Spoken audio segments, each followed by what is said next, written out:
Tonight, China is calling on President Trump to veto legislation aimed at supporting Hong Kong's pro-democracy movement. Congress passed two bills that now await the president's signature.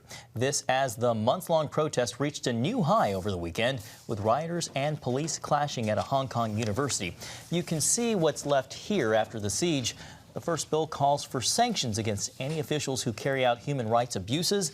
The other would stop the export of non-lethal weapons to Hong Kong police. The White House has signaled the president will sign off on the bills. China warning, though, it will retaliate if that happens. And joining us now is Matt Schlapp, chairman of the American Conservative Union. Matt, thanks for being with us. A pleasure to be here. You know, this seems like one of the few things lawmakers on both sides of the aisle in both houses agree with. Both houses have passed bills mandating sanctions on officials from both China and Hong Kong. A final version is heading to the president's desk. Do you expect him to sign that? I hope he signs it. We did a CPAC event on the streets of Hong Kong. I participated in some of these protests with the student leaders. We were really the first Westerners that were invited in to meet with these folks in Hong Kong. And it's life-changing when you see young people taking the lead to try to preserve freedom. Remember, in Hong Kong, they have 28 years before their freedom is done. And Beijing wants to shave those years off. And so the young people are saying, I'll have no life under a communist regime.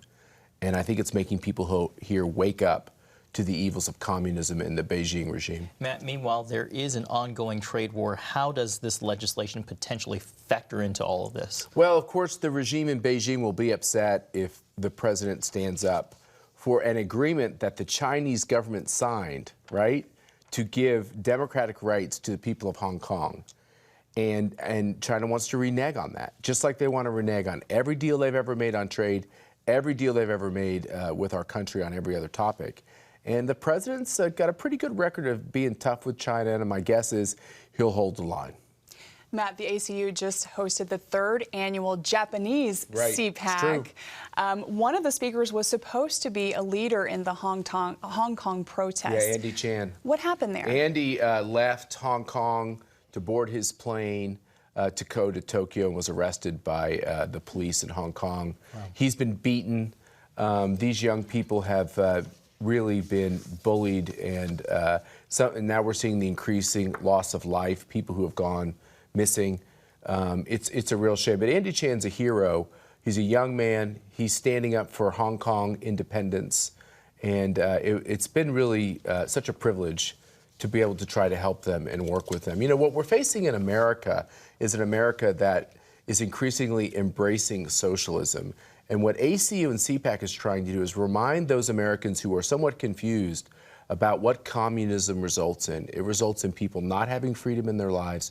It results in poverty, and it results in malnutrition and death, and often a lot of violence. And that's what we're seeing in these countries that have at one time embraced communism and are today. Matt, real quickly here, how much longer do you think these protests can sustain, this movement that we're seeing build up in Hong Kong? Tell me about the human spirit. How do you quench it? How do you make it stop? You can kill people, but can you stop the human spirit? I'm betting on the fact that you can't stop it, that the people of Hong Kong have moved from saying, I don't want to be communist, I want to have freedoms. Now they're saying they want to be Hong Kongers and not Chinese. And I think that the spirit of freedom around this globe is strong, and we're trying to tie into it. And I'm complimented that they want to work with Americans like myself to try to partner to make these things happen. I think the regime in China could crumble, and it could crumble in our lifetimes. Something we should pray for. It's something we should work for. Matt Schlapp with the American Conservative Union. Thank you for being with us. Thanks for having me. Thanks, Matt.